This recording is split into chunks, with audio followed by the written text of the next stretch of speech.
Mastering English. Expressing permission with passive voice and modal verbs. Hello, English learners around the globe.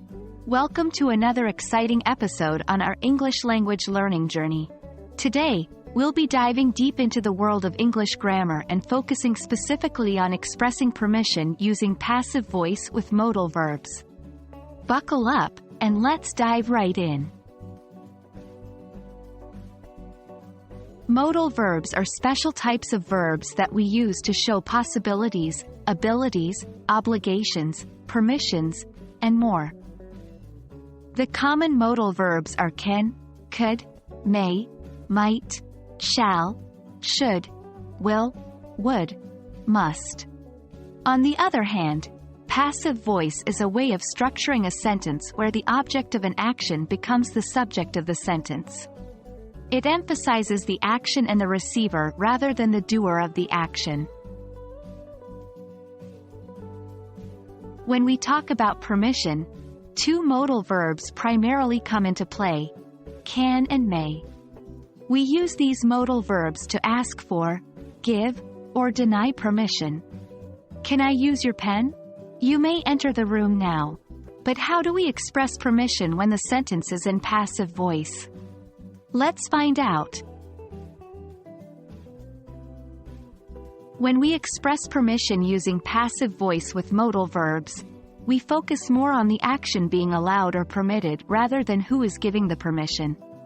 We usually use the formula modal verb plus be plus past participle to structure such sentences. For instance, instead of saying, "The teacher can allow the students to leave," in the passive voice, we would say, "The students can be allowed to leave by the teacher." Let's look at a few more examples. Active: the manager may approve your leave. Passive: your leave may be approved by the manager. Active: the school can permit us to use the auditorium. Passive: we can be permitted to use the auditorium by the school.